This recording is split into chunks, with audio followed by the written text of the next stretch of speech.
Namaskaram. Gurubhyo Namaha. Sri Mahaganadhipataye Namaha. Andaraki Namaskaramulu. Today is another good day we have on this 3 months certificate course on Sanatana Dharma.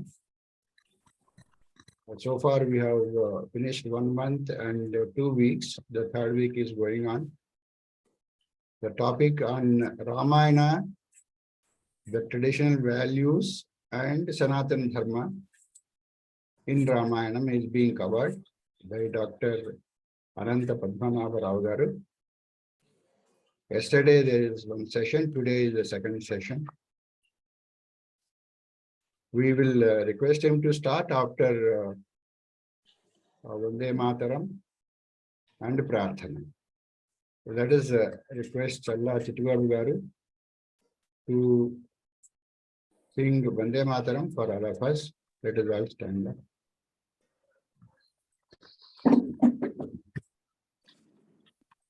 Vande Mataram, Vande Mataram, Sujalam, Sufalam, Malayajasitalam, Sasyashyamalam Mataram, Vande Mataram. Subrajyotsna pulakitayaminim pullakusumita drumadala shobhinim suhasinim sumadhura bhashinim sukhadam varadam mataram vande mataram vande mataram. Namaskaram. Vande Mataram.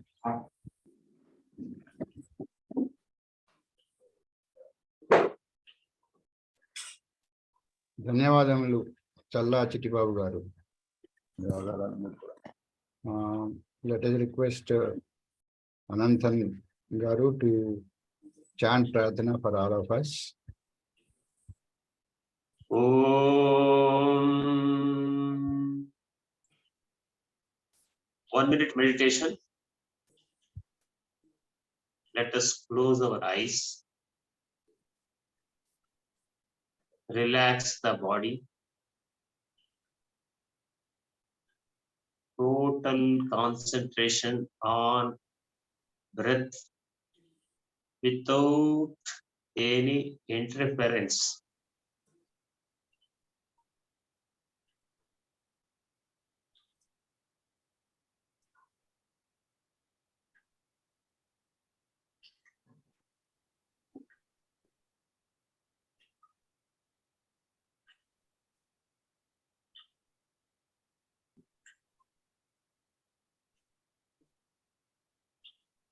I will place myself before my nose. Without my knowledge, no breath comes in, no breath goes out.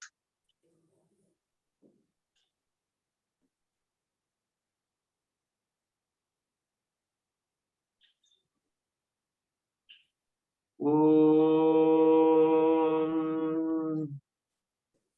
Om.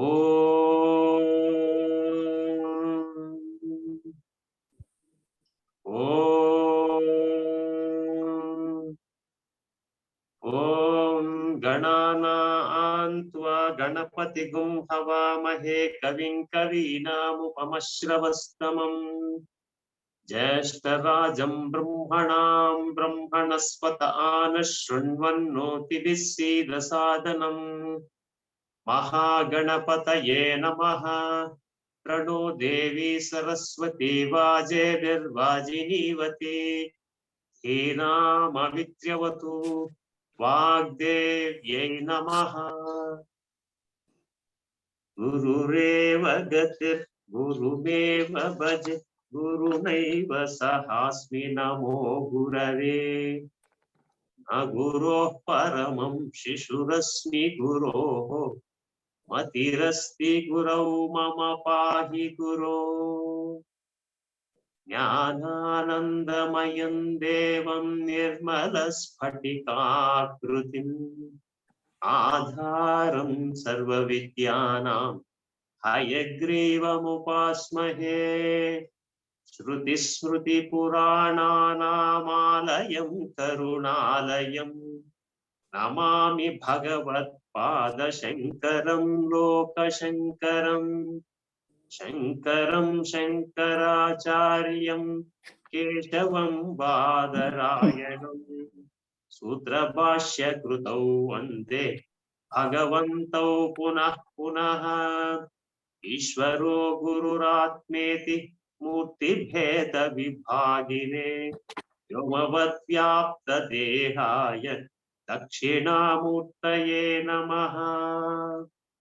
ॐ सहना भवतु सहनौ भुनक्तु सह वीर्यङ्करवावहै तेजस्विनावधीतमस्तु मा विद्विषावहै। ॐ शान्ति शान्ति शान्तिः। हरिः ॐ श्रीगुरुभ्यो नमः। हरिः ॐ। ధన్యవాదములండి అనంతన్ గారు. Let us now request Padmanabha Rao garu to start the webinar, please. Salutations to all the scholars who have assembled in this webinar.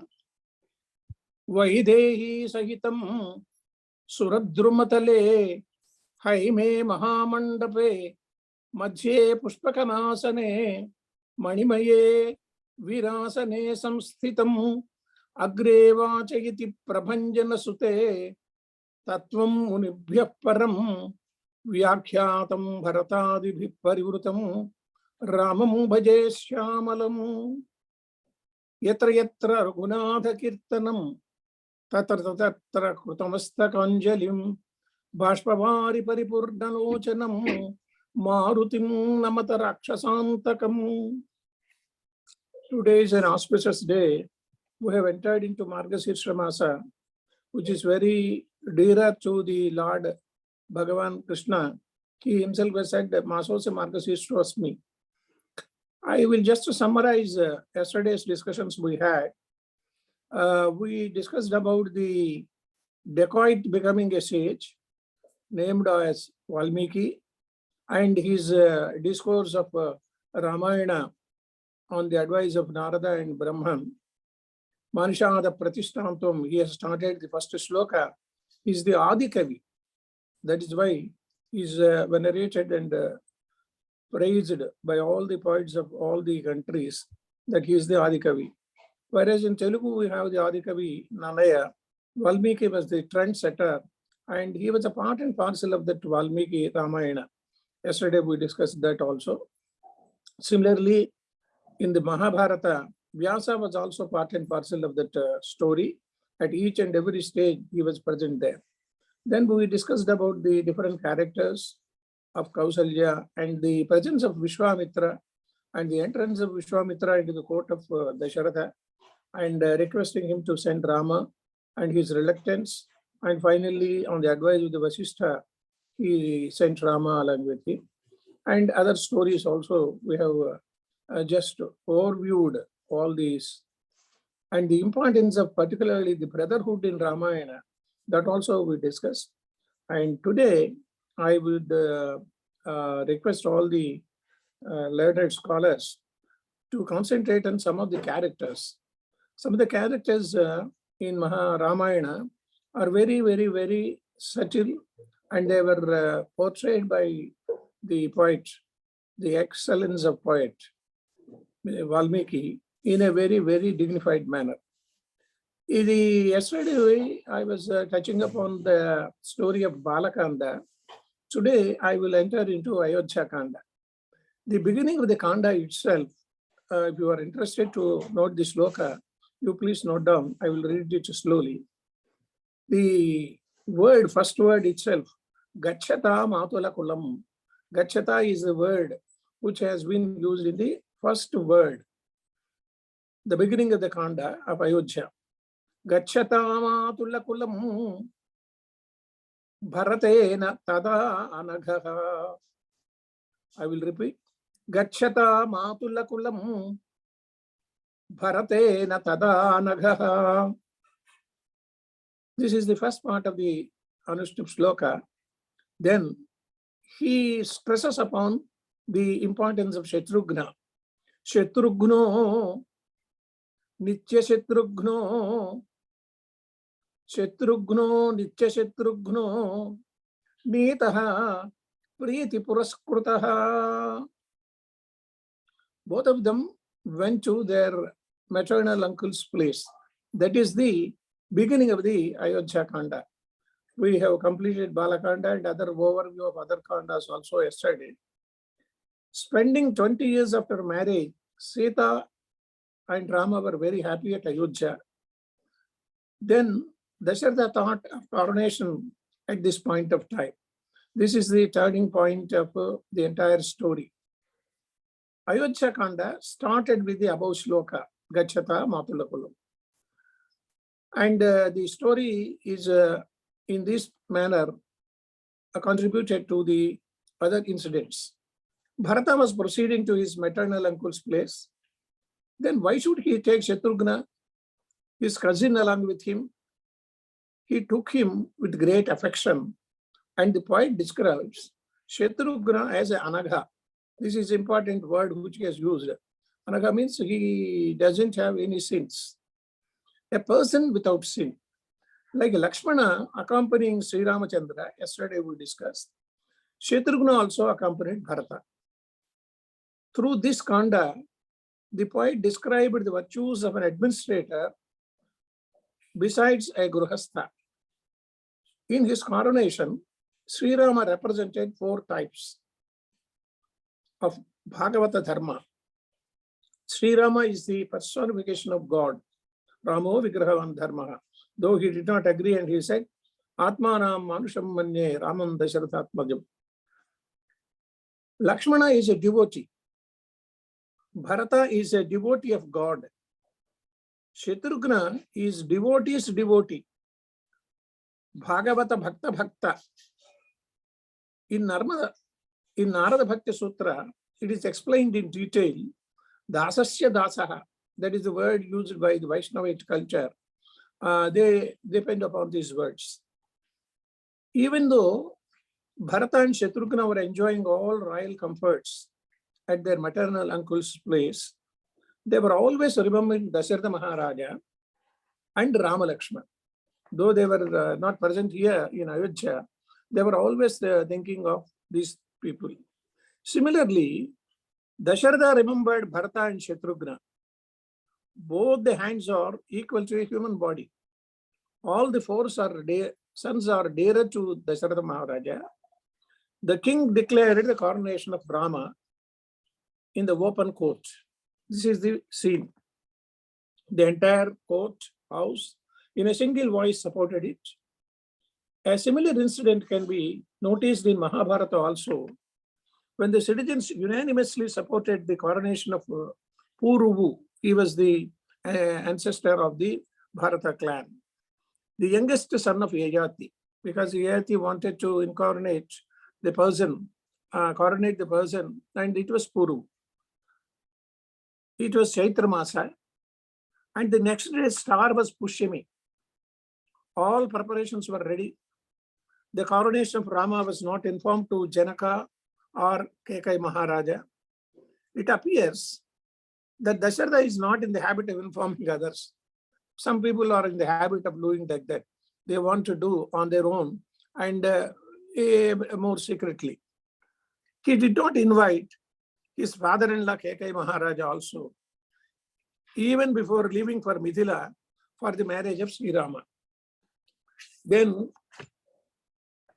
the brother-in-law of Dasharatha, that is Yudhajit, incidentally visited Ayodhya and reached Mithila at once.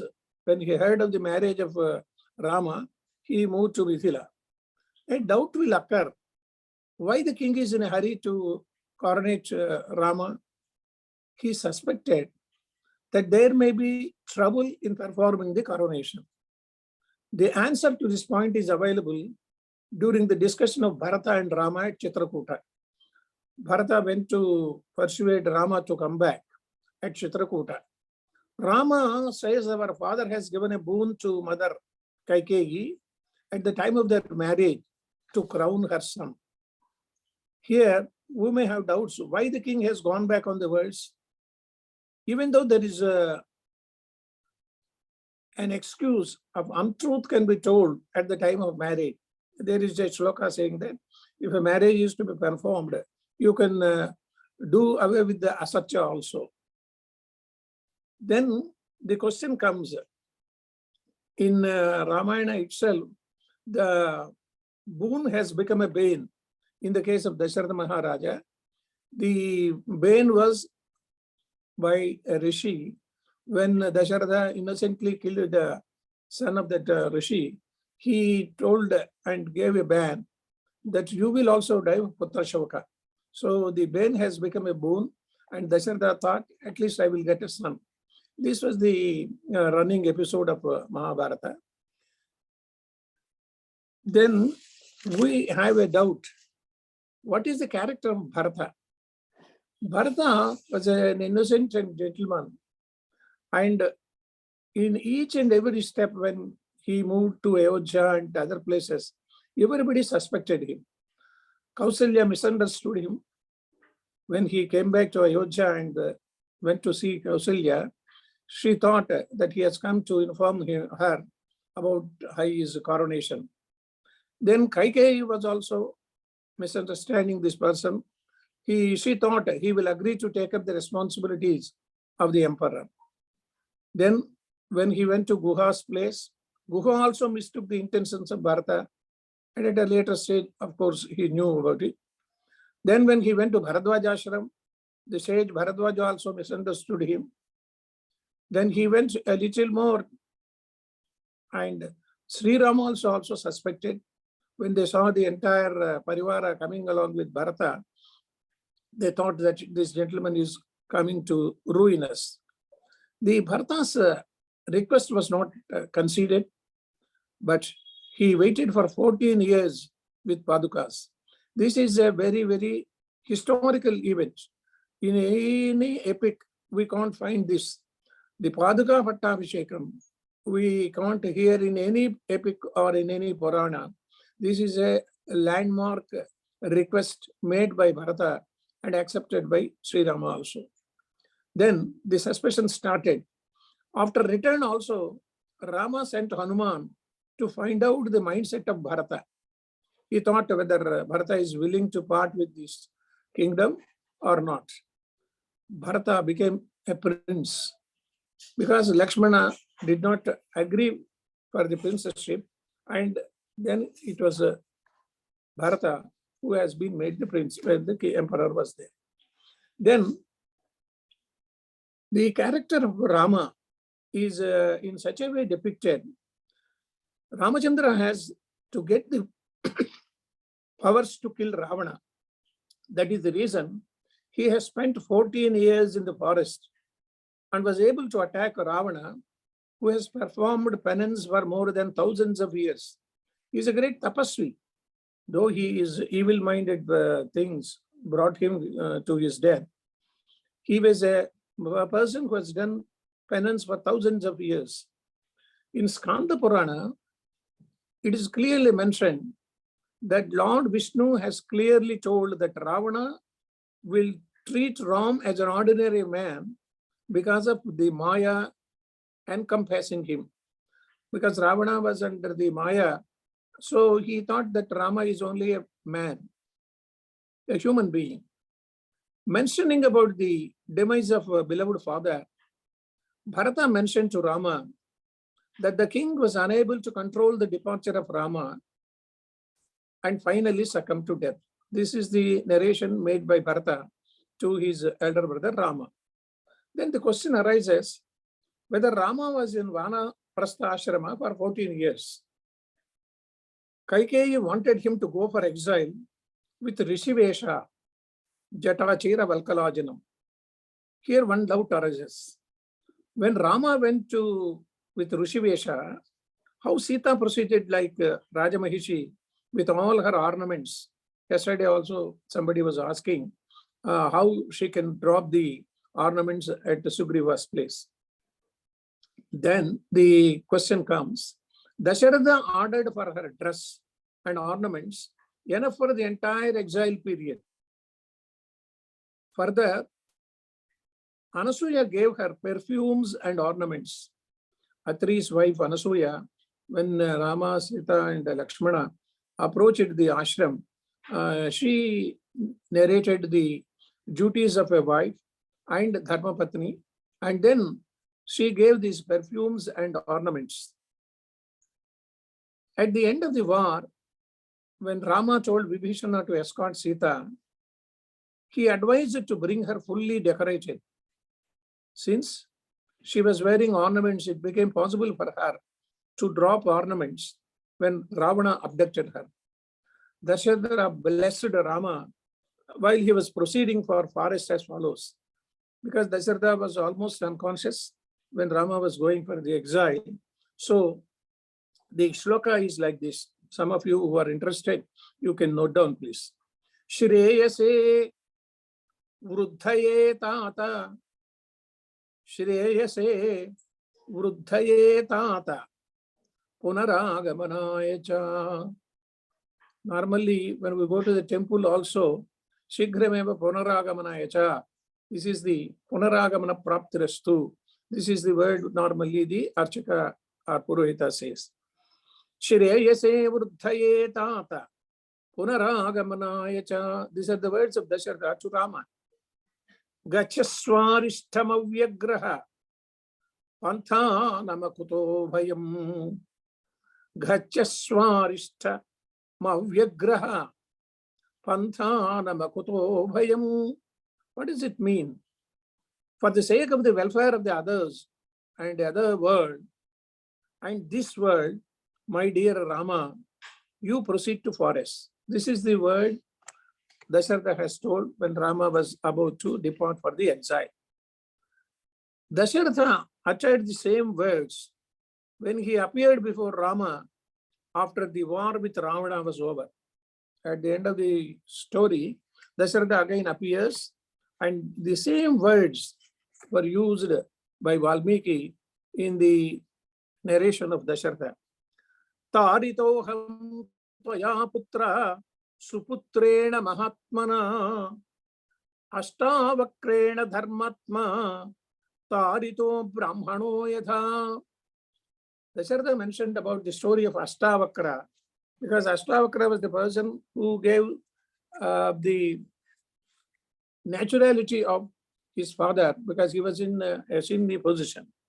Oh dear son Rama, like the father of Ashtavakra, I got rid of the sin of untruth because I have made a untruth in the case of Kaikeyi.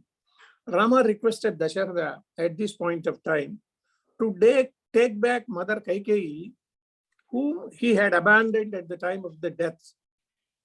Dasharatha agreed. This is the greatness of Rama because he never had an evil thought about Kaikeyi at any point of time. Then how it happened and how he departed for the exile is narrated in a very descriptive manner. Arriving by the chariot driven by Sumantra, Rama wanted to take rest on the banks of the river Ganges.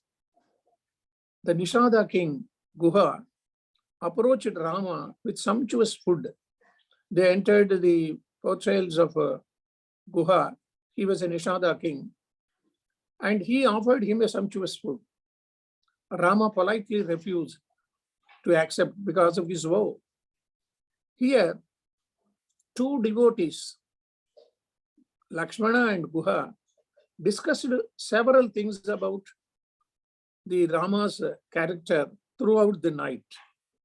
Guha suspected Bharata when he came with his troop in search of Rama.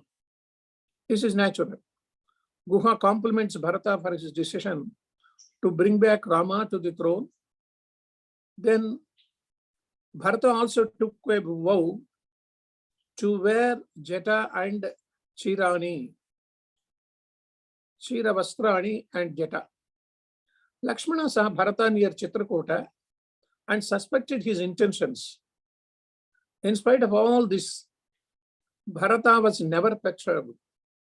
Narada Bhakti Sutra says, Anirvachaniyam Bhakti Rupam. You just note down, please. Narada Bhakti Sutra says, how a devotee will be. Anirvachaniyam Bhakti Rupam. You can't describe, you can't express the nature of that bhakti. When Bharata uttered unfavorable words towards Kaikeyi, sage Bharadwaja objected to it. When they went to Bharadwaja ashram, Bharadwaja gave them very, very beautiful atithya. He said, it is all divine planning. Kaikeyi is only instrumental. This is to be kept in mind about the characterization of Kaikeyi. Then we will see how Kaikeyi has been portrayed by Valmiki. While Janaki was described as Devarahasya, Sita was described as Devarahasya, Kaikeyi was described as Manavarahasya. Kaikeyi is the daughter of Ashwapati. She has excellent beauty besides terrific courage. That is more important. She has all evil desires. She suddenly changed her attitude towards Rama and behaved in a peculiar way. There is an argument that she should not be held responsible, and it was the desire of gods, Devatas, to send Rama to the forest. When Dasharatha was distributing Payasa, he went to Kaikeyi after completing the distribution with Kausalya and Sumitra. He gave last preference to Kaikeyi. Intentionally, Dasharatha did not give her due. He wanted the son of Kausalya only to rule the kingdom. He knows that Sumitra will never come in his way. Everybody in the kingdom hated Kaikeyi. In fact, she was not a cruel person. She was an affectionate mother. Rama, at a very, very tender age, was always in the palace of Kaikeyi. This has been mentioned by several poets also. He learnt archery from her. It was a joint family. All the three mothers were moving closely, but the fate turned against Rama. Then when it comes to the births of these people, Bharata was born next to Rama, and he was eligible to rule the kingdom next to Rama. Suppose Rama is going to the exile, then Bharata is entitled to have the throne. Mandara was responsible for the turn of tables. Kaikeyi had full affection towards Rama. She did not budge an inch, but Mandara prevailed upon her, and finally she succeeded. Here, the poet described the intelligence of Mandara through Kaikeyi in 30 shlokapadas. She mentioned about her intelligence and all these things. Unintentionally, the king first wanted to inform the news about the coronation to Kaikeyi. This was the step taken by Dasharatha. Though it was not intentional, he went first to inform. He should have gone to Kausalya's house, but he went to Kaikeyi's house. We know the later story. When Kaikeyi did not resent, Dasharatha touched her feet and begged her. She was very harsh in her words. She says, in a very, very harsh voice, those who want to note down, please note down this shloka also. These are the words of Kaikeyi. Dharmasyaivaabhikamartham Dharmasyaivaabhikamartham Mama chaivaabhichodanat Pravrajaya sutam ramam Trih kalutvam bravimyaham. What does it mean? I am telling this with firmness, Dasharatha. you just listen to me. If you really want to honor justice, listen to me and send Rama to exile. I'm telling with firmness. She said, I'm ready to commit suicide. She ordered Sumantra to bring Rama. Then Sumantra was a very clever man and he was a minister of the kingdom. He wanted the oral orders of the king. The king just nodded. When Rama appeared before her, her face was colorless, vivarna, whereas the king was in despair. Finally, Rama was prepared to leave for the forest. She is the symbol of a person born to a high family and became a slave to her desire. This is the word which you have to remember. She has become a slave to her desire. That is the reason the poet describes her as a Kirti. In Bhagavad Gita, Lord Krishna describes that he stands with the Kirti of a woman, Siri, and speech. These are the three places where the Lord lives. One is the Kirti of a woman, Siri, and Vak. The poet describes these three queens as symbols of three virtues. Finally, it can be concluded that every human being in his life acts like Dasharatha through his Dasha Indriyas. We have Dasha Indriyas, Panchendriyas, and Panchas. And any person, he will act according to these Indriyas. Then comes the popular story, how the other characters have been depicted in the Ramayana. We just go to the difference between Kausalya and Kaikeyi. These are two different characters in Ramayana of a parallel contrast. The difference between Kaikeyi and Kausalya is to be observed. Kaikeyi abandoned the royal patronage and argued for the course which she thought she was perfectly genuine. She wanted that her son to be made the emperor. Kausalya, in contrast, bent her head for the faith silently and prepared for the sufferings she had to face.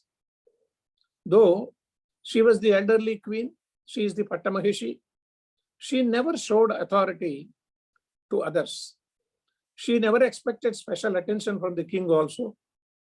She was always on the side curtains and waited till her part of paisa was distributed. The three queens of Dasharatha were compared by Valmiki in the first instance as Hri, Shri, and Kirti. You just please note down. These three queens have been depicted like this: Hri, Shri, and Kirti. Hri is Kausalya, Shri is Sumitra, and Kirti is Kaikeyi. Hri means obedience. Kausalya cannot express her words outwardly. In each and every moment, the human aspect is identified and underlined. The divinity in her character is to be observed by the readers. In the entire story, she did not speak more. You can just go through the entire epic of Ramayana. Never she speaks in a very lengthy manner. She never uttered a word when Dasharatha contemplated Yajna.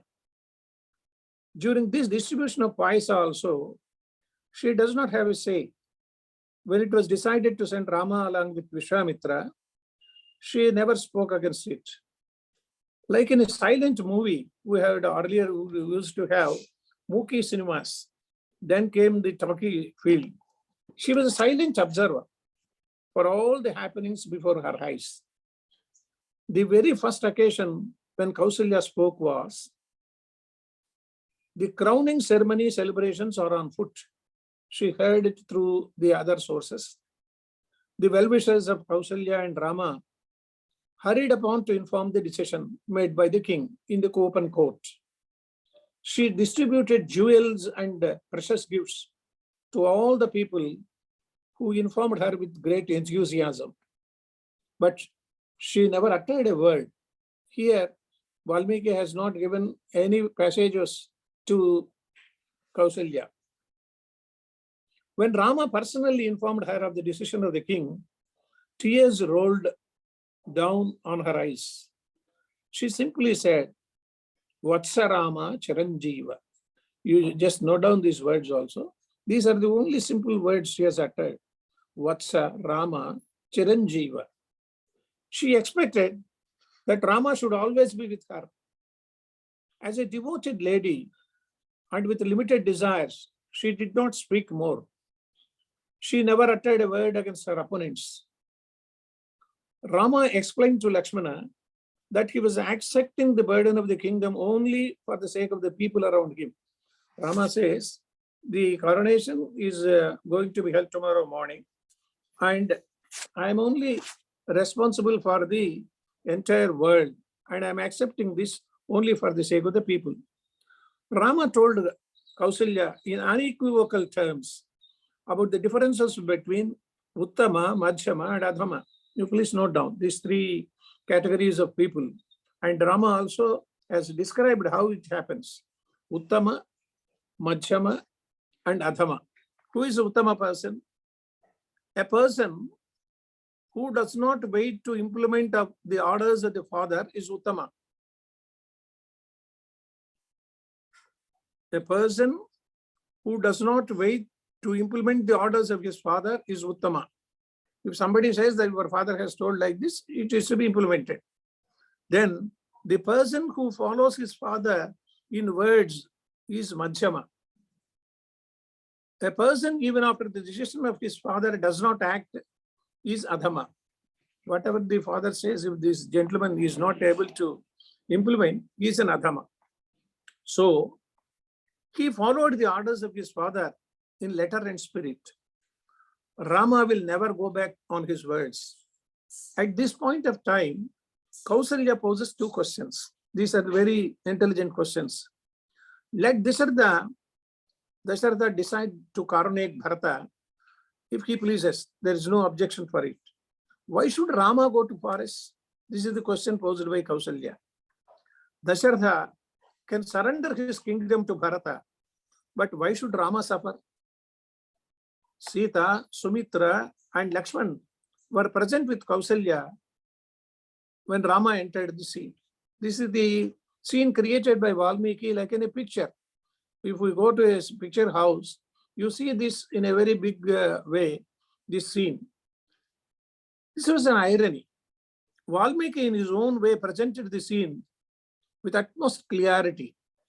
On one side, Janaki and Kausalya in the frame, and on the other side, Ram and Lakshman. Om, Hrim, Shri are the Bijaksharas on one side, and their children on the other side. A beautiful situation to observe. At this point of time, the poet described Kausalya. You please note down if you are interested to note down this sloka. These are the words, narration of Valmiki regarding Kausalya. Tatratam pravanameva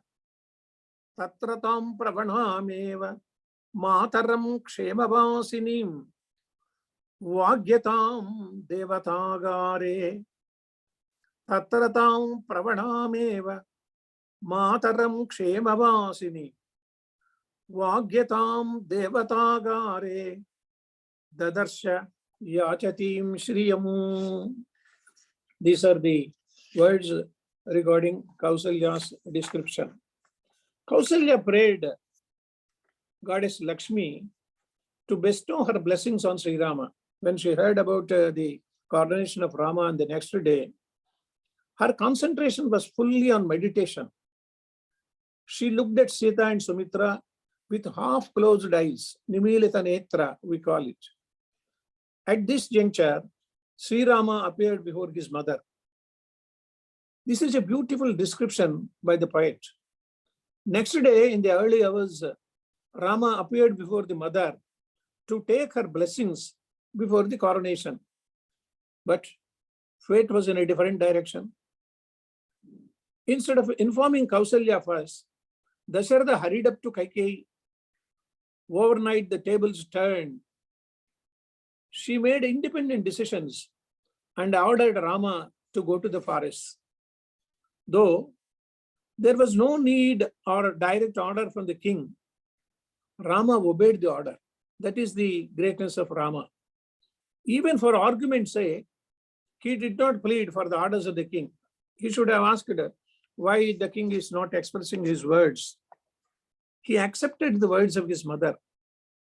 Rama touched the feet of his father with devotion, but the king was not in his consciousness. He touched the feet of Kaikeyi and took leave.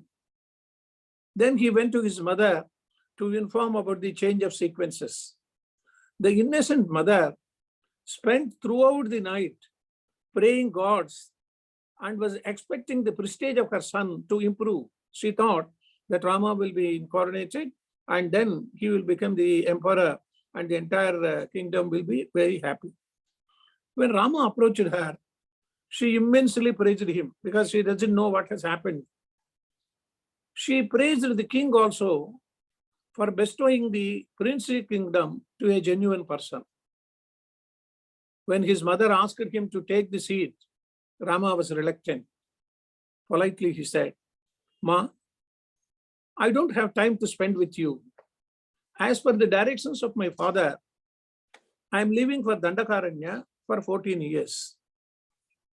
The trees will be waiting for me there." This is the word he uttered. She fell on the ground immediately after listening to these words. And when she gained consciousness, Rama tried to console her. The motherhood comes here. Her motherly attitude came out. She felt bad for her fate. Why has God given her a son at least? She should not have been punished if she was issueless. She is unable to digest the pros and cons in the future without her beloved son in front of her. She was suspecting that Kaikeyi will do some ill to her. She was astonished why her heart had not broken. She knows the temperament of Kaikeyi also. So she pleaded with Rama not to go to the forest. Then the question of Rama's dilemma. Kausalya kept Rama in a dilemma. The king is not in his consciousness, and Kaikeyi orders Rama go to the forest. Rama explained to her that he will be leaving Ayodhya on the same day. He did not wait for anybody's inference. But the situation has changed, and his mother is not accepting this. In a way, Kausalya is correct. Rama has to decide the correct path now. The intelligent Kausalya can easily assess the mind of Rama. She does not want to come in the way of righteousness, Dharma Pravartana. As a lady who believes in truth and justice, she can't say no to the decision of Rama. But the separation with his son is unbearable. She had a dilemma at this point of time. Then Lakshmana came into the scene. Lakshmana came to change the entire scene. He was very ferocious and mentioned that he will destroy all the evil-minded people if Sri Rama agrees. This is the condition. In Adhyatma Ramayana, Rama tried to control the anger of Lakshmana. He said, "Dear brother Lakshmana, all these comforts are like thunderstorms during the rains. Like water fallen on the fire, the longitude of life is also very less. Even then, human beings like their comforts. Happiness is Nandanavanam, peace is Kamadhenu." And then he gives another description. Whether the wooden logs in a stream continue forever? Kausalya argued with Rama to take the path of justice. It is only suggestion or not a decision. So she was requesting his son, saying that, "My dear son, I know that you are always on the right path. when there is a dispute between two paths, you will choose the best. I request you to take the right path in front of me. For you, I am also a respected person. I don't want you to leave for the forest. This is my final decision. As if it is an order, he says, she says. I can live even for a minute. I can't live even for a minute without you. In case something untoward happens, you will be held responsible. Rama politely addressed her and was firm in his decision. He narrated to his brother and not to the mother. He did not address these words to his mother, but he told in the presence of his mother to Lakshmana. The intention was to suppress the anger of Lakshmana, because Lakshmana was in a very furious mood to overturn the entire episode. Rama firmly added that he does not have the courage to say no to his father, and he will choose to take the right path. He requested his mother to bestow her blessings implicitly. Kausalya has no words to say because she was a very truthful lady. It was an occasion to feel proud of her son's decision. She was glaring at her son. Finally, she said, she can't bid farewell to Rama. Rama was consoling his mother as well as controlling Lakshmana. That is another part of the story, because he was very furious and he wanted to destroy all the people who have made ill will against Rama. Finally, Kausalya came to the conclusion that Rama will not budge an inch against Dharma and truth. So she requested to take her also to the forest. This is another part of the story. She said, I will also accompany with you. You just take me. Now Rama is in a fix. He never disagreed with his parents. He knows that he is committing a mistake by not abiding by the words of his mother. With tears in his eyes, Rama requested his mother to help him in fulfilling the desire of his father. When she was about in tears, she also accepted. Kausalya is in a dilemma now. She knows that the time will heal the wounds and fate is against her. She is very determined, thinking that the fate is not in favor of her. She blesses him to continue with his trip and come back safely. Punaragamanaya. After controlling her emotions, she blessed him wholeheartedly. In view of my old age, I thought of having proximity with you and finally failed in my attempt, she said, because she was persuading Rama, but he did not agree. So she finally agreed for her own will. The auspicious moments that helped Lord Indra while fighting with the demon Vruttarasura. She mentioned the story of Indra, the fight between Vruttarasura and Indra. The same will help in your journey, said Kausalya. If we analyze the character of Kausalya, it has a speciality. She never shared her grief with others. This is the thing which we have to remember.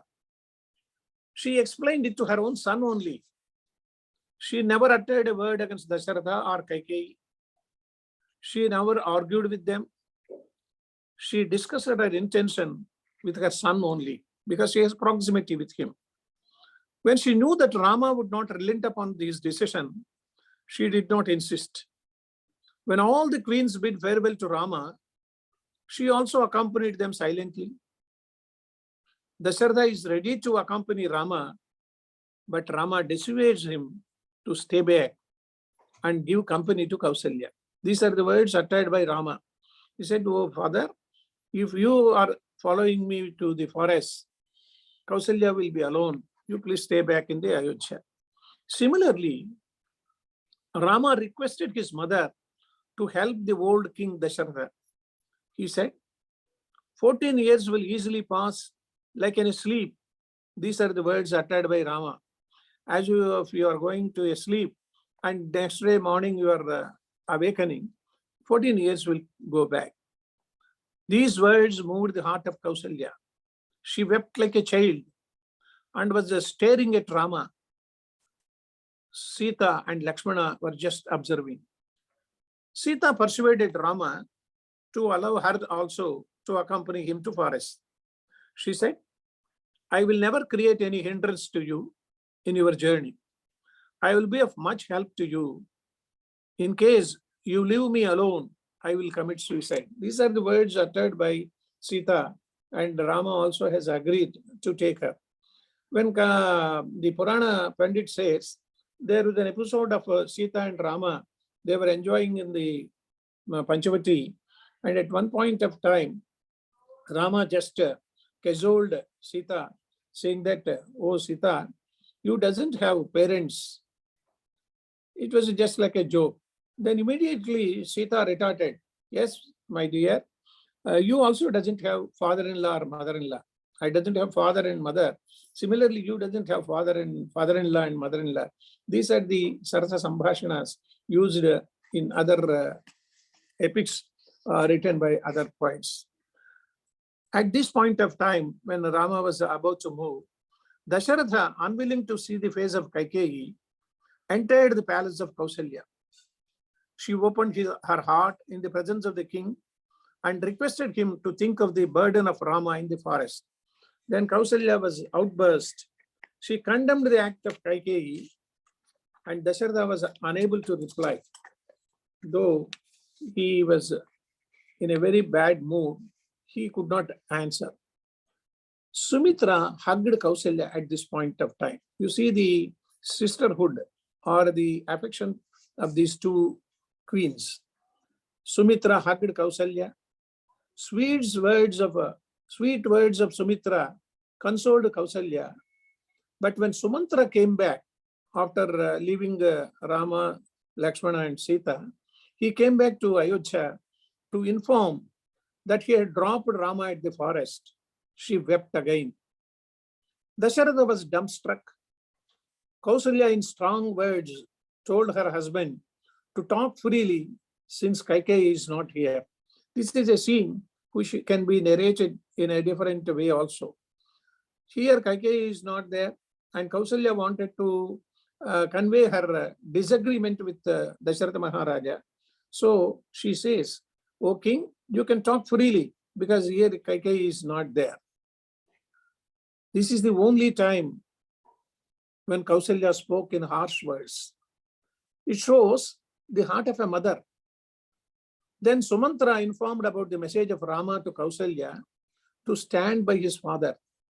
These are the words uttered by Rama, requesting Kausalya to stay with Dasharatha Maharaja at this point of time. The king requested pardon from Kausalya. She repented for the mistake she did. She immediately has withdrawn her words. In another scene, when Bharata approached Kausalya, this is also another important incident of the Ramayana. Bharata came to Ayodhya and then he accused Kaikeyi and went immediately to Kausalya. She blessed him in a sarcastic way because she doesn't know the mind of Bharata to rule Ayodhya without any opposition. She said, Bharata, you can rule the entire kingdom because there is no opposition for you. Rama has gone to the forest. When she learned that Bharata is not in a position to accept the kingdom and he is not a culprit, she hugged him and accompanied him to Chitrakuta to dissuade Rama. There, she did not react like in the earlier occasion. You see the characterization of Valmiki. Here in Ayodhya, she was a different lady. And when she went to Chitrakuta, she did not argue with Rama to come back. She is the personification of goddess Hirinkara. You just note down. She is the personification of Hirinkara Devata.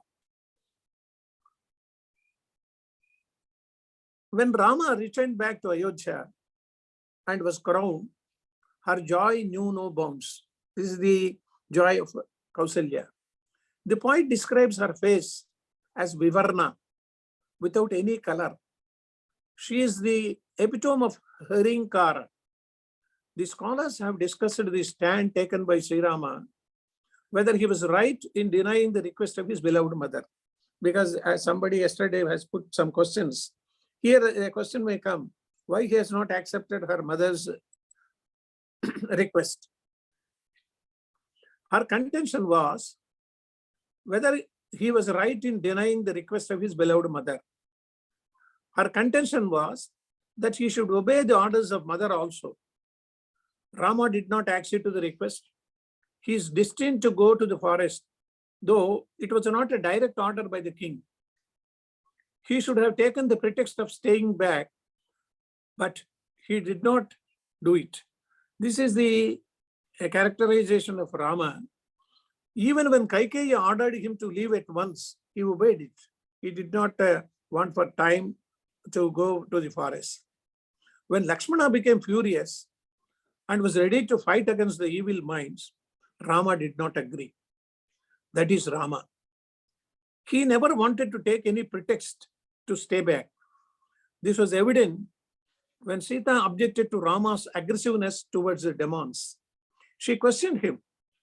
She was in a rightful manner said, when the demons have not created you any harm, why should you fight against them in favor of these rishis? He politely discussed with her. He replied in such a way that it is his duty as a king of Ayodhya to protect the people under his roof. When the entire sages requested him to protect them from demons, he readily agreed. He felt it is his duty to safeguard their interests in performing the rituals. We have discussed about the characterization of Kausalya and Kaikeyi. Then the question comes about Sumitra. She is a very silent observer. She has 2 sons, and both the sons are devoted to one to Rama and another to Bharata. So let us see the characterization of Sumitra by Valmiki. The character of Sumitra among the 3 queens of Dasharatha is of a special nature. She is a cultured lady among the royal family. She is very soft-spoken and lesser spoken. There is no evidence so that the king has spoken to her intimately. At any point of time in the Ramayana, you can't see them talking very intimately. She also did not talk to him. Even then, she had the privilege of her husband's affection. This is evident from the point of distribution of payasa among the 3. She has been offered twice. The king did not favor Kausalya twice. You have to see this difference also. Instead, obliged twice to Sumitra. The poet describes it as a generosity of the king with the word Mahamati. You please note down this word. Sumitra is described as Mahamati. Why did it happen? In normal circumstances, she accepted quietly whatever was offered to her. She never felt that it would lead to so many problems or happiness. Kausalya protested against Rama going to the forest. When Lakshmana decided to accompany his brother, Sumitra did not utter a word nor dissuaded him. There is no need for him to go to the forest. Lakshmana decided on his own. She never felt bad. Instead, she appreciated the stand taken by Lakshmana, decided on his own with devotion. She even complimented him for taking the decision. She stood for traditional values. Even though she was in complete despair, she did not say a word against the decision of Lakshmana. Kausalya fainted. Kaikeyi did not bother about the other woman, whereas Sumitra acted generously and she has consoled Kausalya. When the coronation of Rama was declared, Sumitra did not praise, but she felt happy inwardly. She felt happy as justice has been recognized. She observed silently the happiness of Kausalya. She acted like a yogini. This is the word which Valmiki has described. It appears that she is close to Kausalya. She tried to console her during the crisis time. She never advised her own son not to adventure by going to the forest. She believed that it was a destination and destined. When Lakshmana touched the feet of Sumitra, she was brave enough to say, "Yes, my dear son, you are born only to live in the forest. I know your devotion towards your elder brother. Be careful in conducting your duty." This shows she belongs to the clan of a very high order. She can control her emotions and affection. She says, "You follow him. You follow him." These are the words she uttered at the time of his departure. Then the sloka, very famous sloka, some of you can please note down. She narrates the way of behavior of Lakshmana in the forest. Ramam Dasharadham Vidhi. Ramam Dasharadham Vidhi. Mam Vidhi Janakatmajam.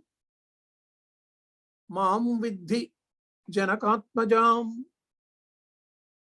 I will repeat. Ramam Dasharadham Vidhi. Mam Vidhi Janakatmajam.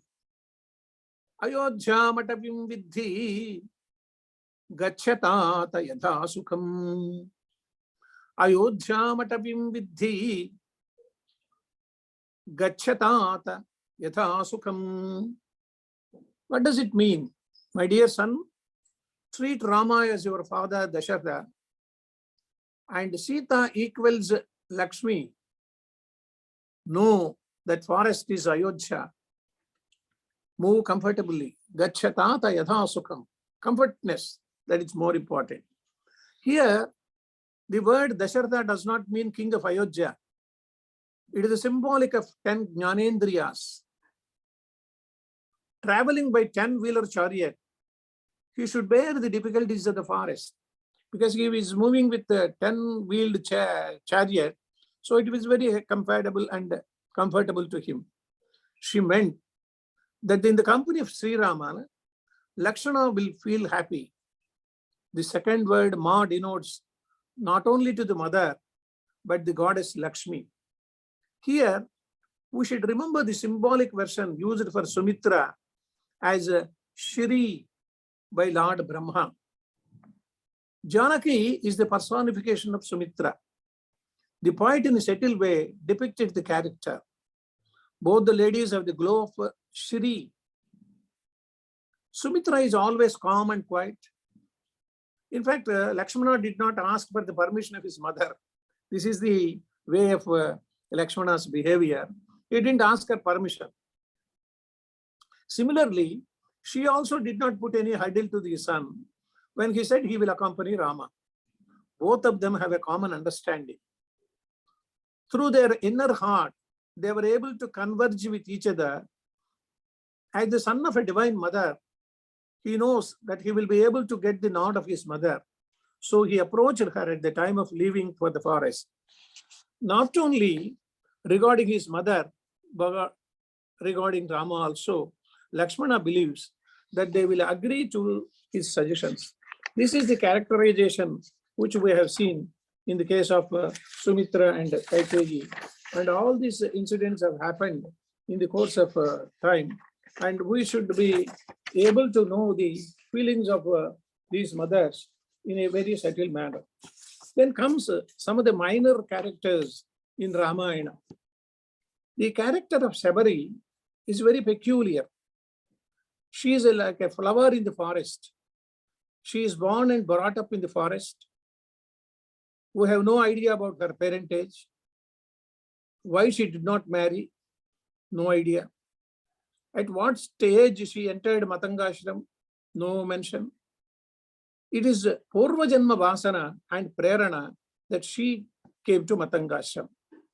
She waited for Rama for years together. She did not end her life till he arrives. The auspicious day has come.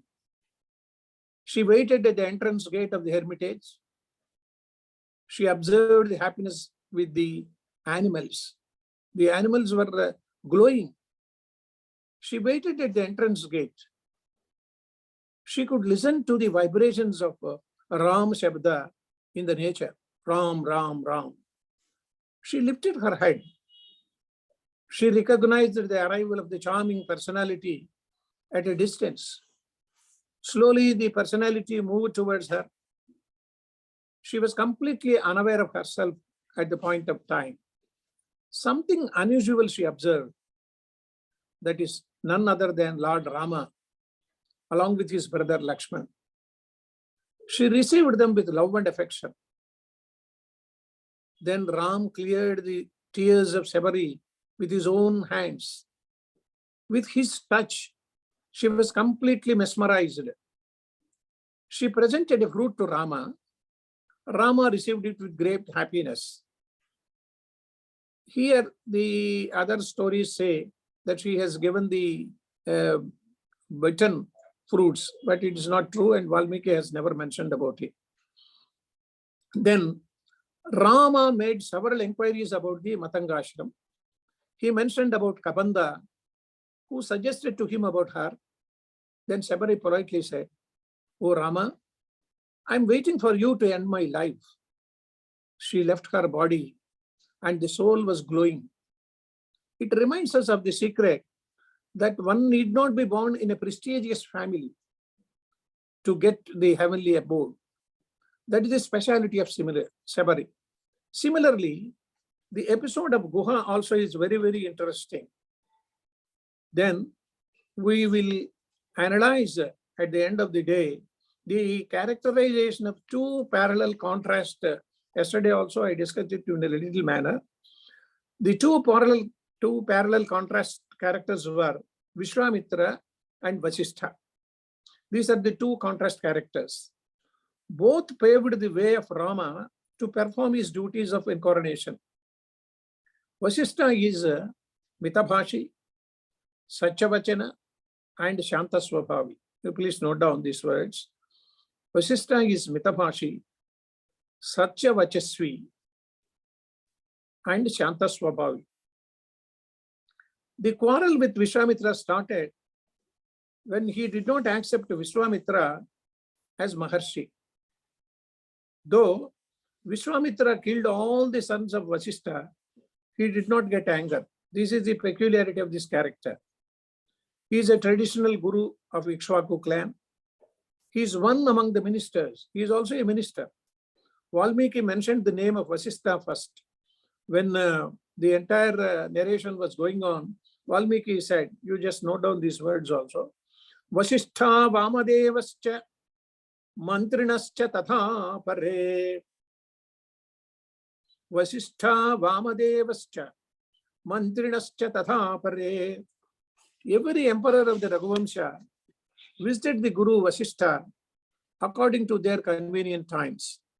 Dilipa served the Guru along with Nandini Denu and got a son Raghu.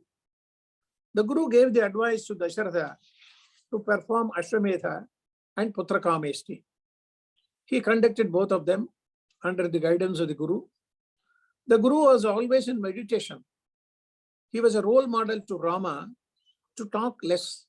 The Rama had three qualities you just note down. Mitabhashi, Smitabhashi, Purvabhashi. He inquires about the others in the beginning itself. Mitabhashi, Smitabhashi, and Purvabhashi.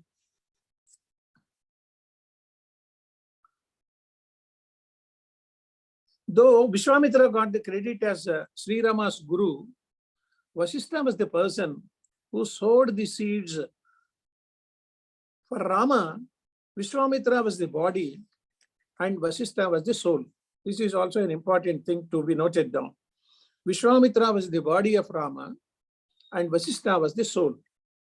The importance of a Raghuvamsha clan never acted against the wishes of Guru. It is because of his Tyaga Bhava. This is also an important thing to be noted. Tyagena amrutatvamanashuhu. Tyagena amrutatvamanashuhu. At the time of coronation, Rama of Rama, there were only two prominent persons. There is one is Vasishtha and the another is Sumantra. The Guru did not feel bad when Rama moved to the forest. He knew that it is for the benefit of the entire world, Loka Kalyanam. Tears rolled from his eyes when he saw Sita in Valkala. He got angry with Kaikeyi and admonished her, saying that Sita will not go to the forest. She will rule Ayodhya in the absence of Rama. Finally, he controlled his anger and ordered that Sita will wear all the ornaments of a princess as usual. When Rama got angry with the argument of Charvaka, the Guru controlled his anger. From the period of death of Dasharatha to the coronation of Rama, the governance of Ayodhya was according to the orders of Vasishtha. He is the person who told Janaka Maharshi about the importance of Kartika Masa. We just ended yesterday, and the Kartika Masa importance was narrated by Vasishtha to Janaka Maharshi. Then we will come to the other part of the story, Vishwamitra. He is a person responsible to inform the world about the greatness of Lord Rama. The quarrel between Vasishtha and Vishwamitra is a very well-known story. He was responsible for the creation of Trishankushvarga. He got a daughter, Shakuntala, through Menaka. He did penance for thousands of years and finally got the title of Brahmarshi. Vasishtha did not accept it and addressed him as Rajarshi. But finally, he accepted him as Brahmarshi when he did not give bane to Shakti, his own son. Vishwamitra gave all the astras to Rama and Lakshmana. His motive is to project Rama as a personality of incarnation. Rama called on several sages personally. This is the important thing which we have to remember. Rama moved to the heritages of all the Munis, whereas Vishwamitra came to the court of Dasharatha to request him. And finally, the sloka yesterday I mentioned, Kausalya Supraja Rama Purva Sanja Pravartate Uttishta Narcharthula Kartabhyan Daivamannikam. Vishwamitra is none other than the Srashta of Gayatri Mantra. Then he gave Divyastras also. These Divyastras, you please note down: Dharma Chakra, Danda Chakra, Kala Chakra, Vishnu Chakra, and Aindra Chakra. At the time of Sevadhanurvanga also, Vishwamitra told Rama, Vishwamitra Sadharmatma Shrutva Janaka Bhashitam. When Janaka explained and addressed the entire house, this gentleman Vishwamitra said, Vatsa Rama Dhanuh Pasya iti. This is the only word he has used. Dhanuh Pasya. You just see the bow. Iti Raghavam Abravit. Here, Vatsa has inner meaning. In the Amarakosa, it is mentioned, Uro Vatsam cha Vakshaschaha. So here it is, my dear, you are the incarnation. Rama means Lakshmi, person wearing Lakshmi on his Vakshasthala. So you are the incarnation. You are the person destined to create a new history. Then the entire story I have narrated in a clear manner to all of you, and I am thankful to you for giving a patient listening to me. I request Babu Saab to conclude the session with the question answers. Thank you, sir. Thank you for the beautiful lecture. Okay, so now let's have some question answer session. We have 15 minutes. Shankarai Garu.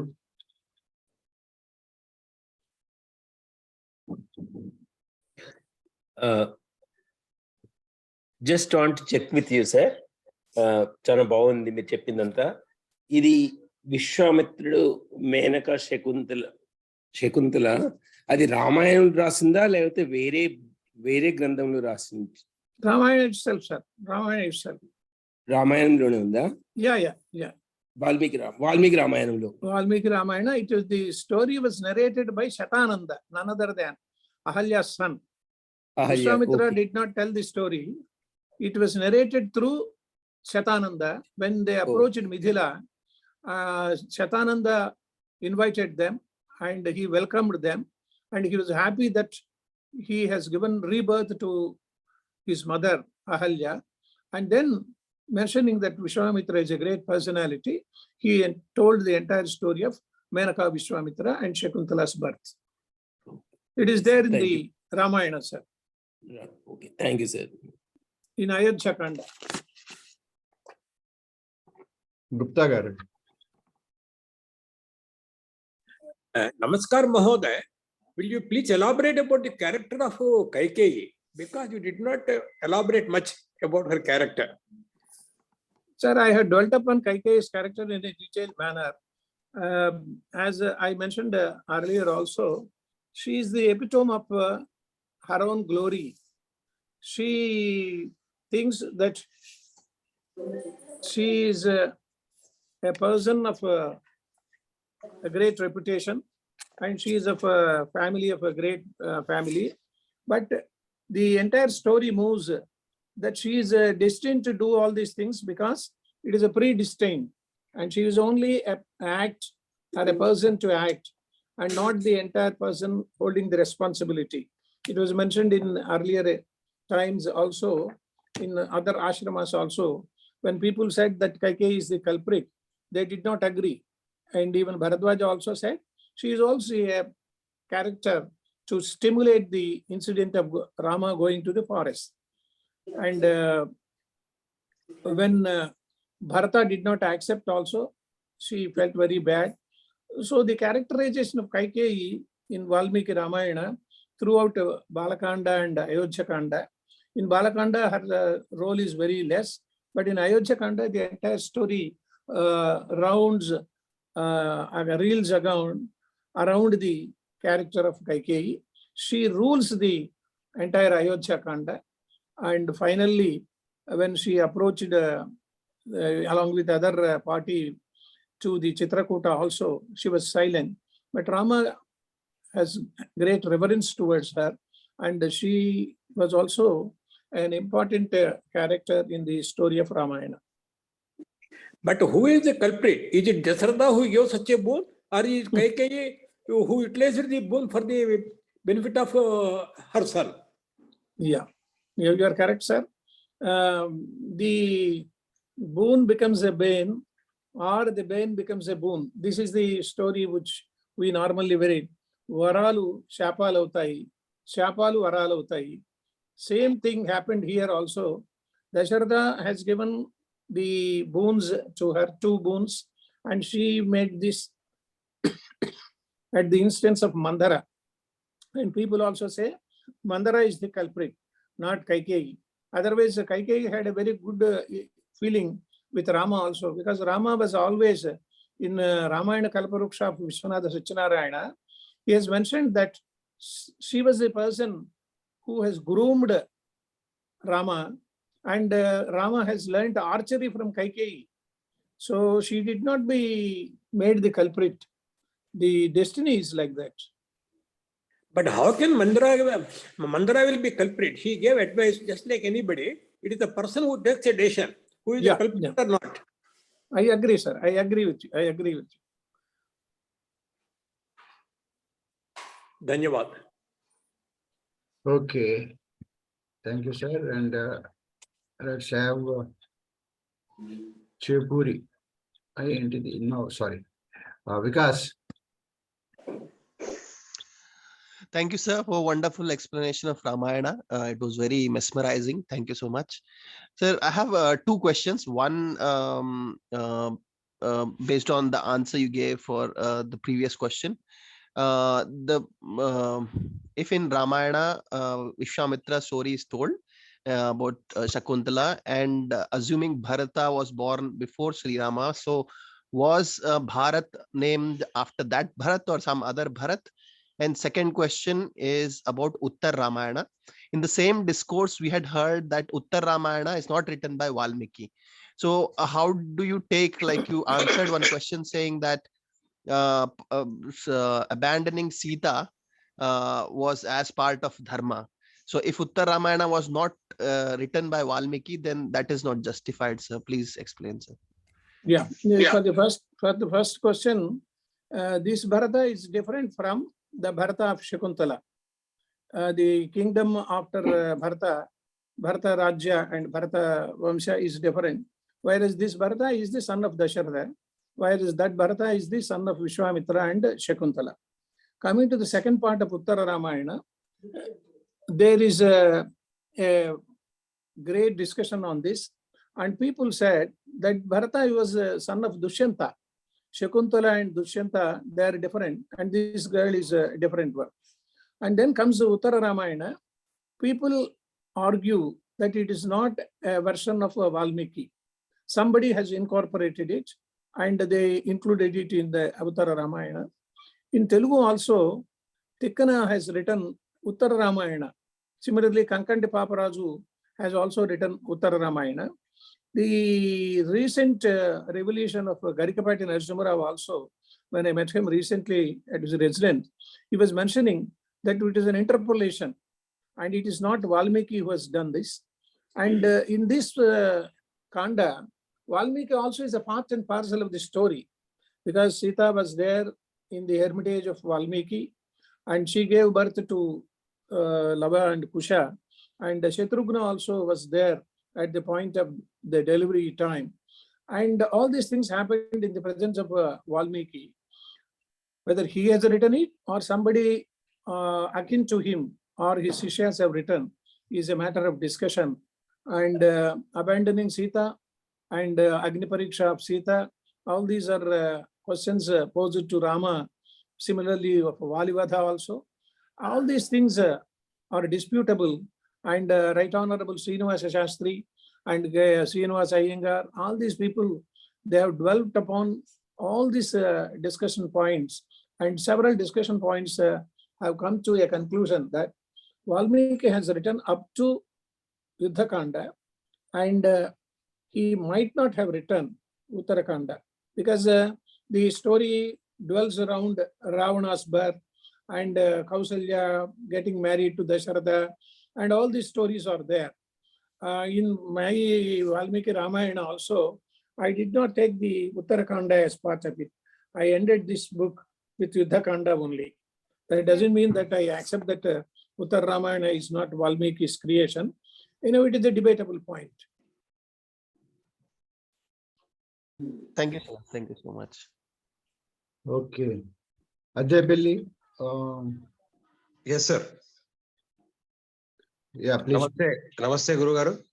Guru, namaste. Very, very nicely and interestingly explained, sir, in a very lucid manner. Thank you very much for patiently explaining Ramayana. We were able to know more things about Ramayana. One question, sir. After Rama left for the forest, Dasharatha passed away very soon. And Rama stayed there for 14 long years.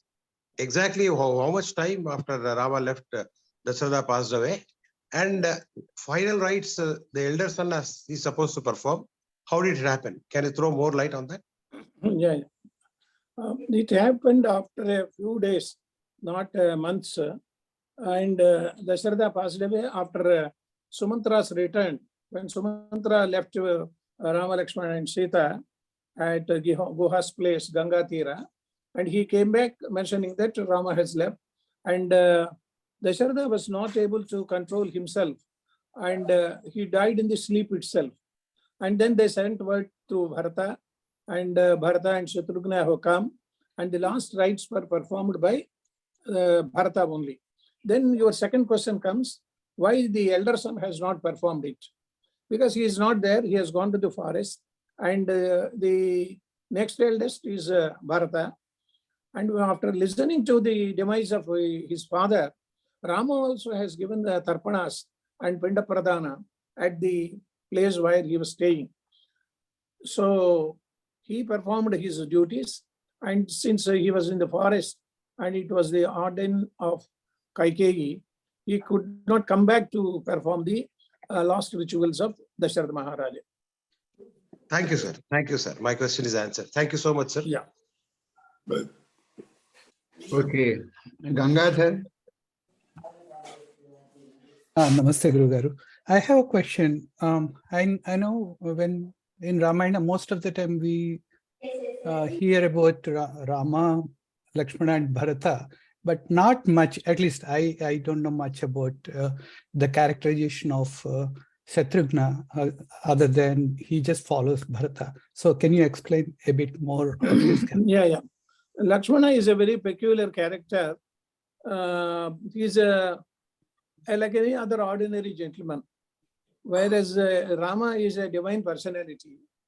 Lakshmana expresses his ill will or bad moments at any point of time outwardly.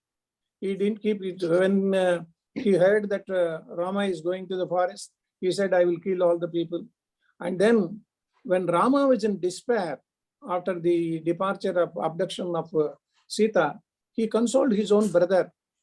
And at every point of time, the similarity of Adiseshu and Lakshmi Narayana, they were akin.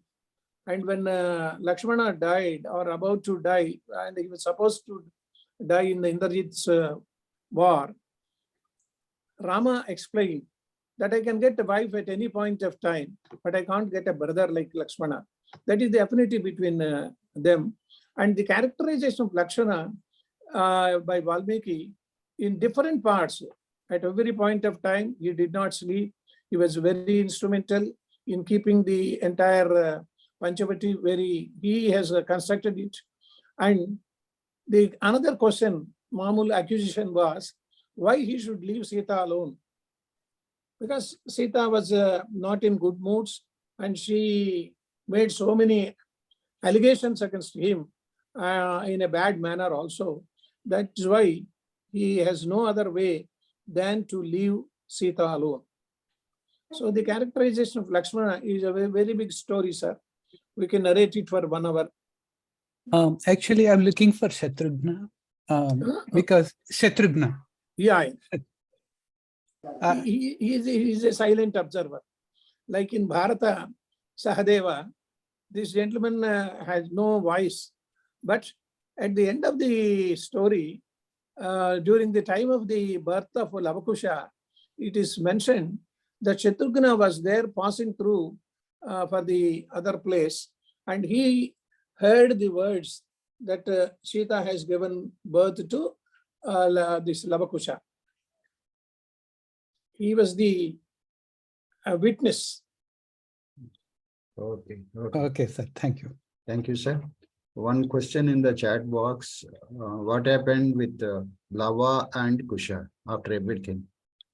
After After everything, and children of Lava Kusha are its. in the Uttarakhanda, it has been mentioned, Rama has divided the property to all the 4 brothers' sons, and they were given equal responsibilities of owning a kingdom.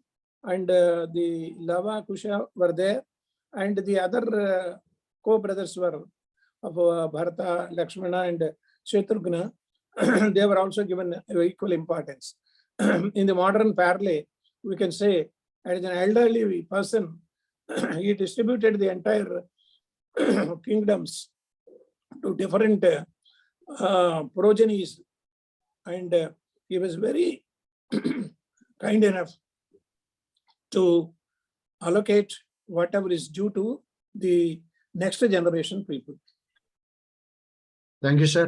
Thank you for the beautiful session. It is very, very rare occasion we get to have attended this session.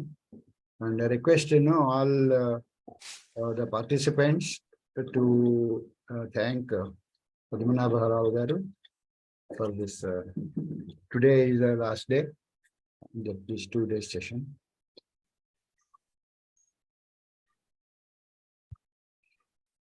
So I thank on behalf of all.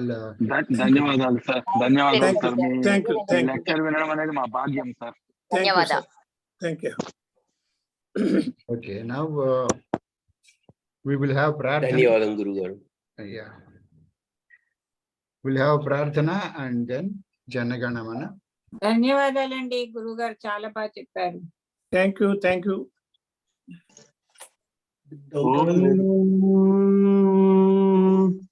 स्वस्ति प्रजाभ्यः परिपालयन्तां न्यायेन मार्गेण महिं महिषाः गोब्राह्मणेभ्यः शुभमस्तु नित्यं लोकाः समस्ताः सुखिनो भवन्तु काले वर्षतु पर्जन्यः पृथिवी सस्यशालिनी देशोऽयं क्षोभरहितः ब्राह्मणाः सन्तु निर्भयाः अपुत्राः पुत्रिणः सन्तु पौत्रिणः अदनाः सदनाः सन्तु जीवन्तु शरदां शतम् सर्वे भवन्तु सुखिनः सर्वे सन्तु निरामयाः सर्वे भद्राणि पश्यन्तु मा कश्चित् दुःखभाग् भवेत् ॐ असतो मा सद्गमय तमसो मा ज्योतिर्गमय मृत्योर्मा अमृतङ्गमय ॐ शान्ति शान्ति शान्तिः ॐ पूर्णमदः पूर्णमिदं पूर्णात् पूर्णमुदच्यते पूर्णस्य पूर्णमादाय पूर्णमेवावशिष्यते ॐ शान्ति शान्ति शान्तिः हरिः ॐ श्री गुरुभ्यो नमः हरिः ॐ ధన్యవాదాలండి అనంతం గారు. Now I request Jayaprakash garu to. Sir, Surya Prakash, sir. Sorry. No problem, sir. Prakash garu, okay. Okay, sir. Please sing Janaganamana. Okay, sir. తప్పకుండా.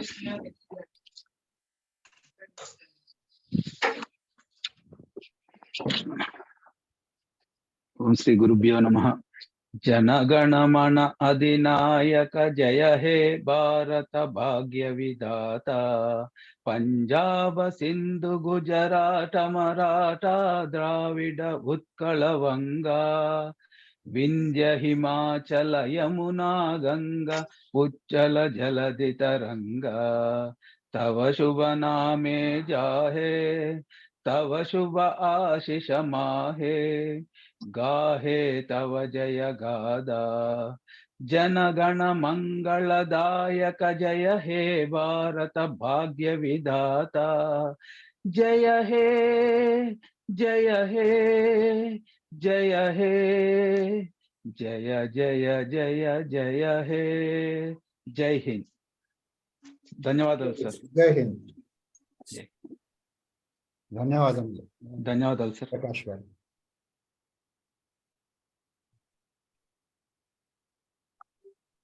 Now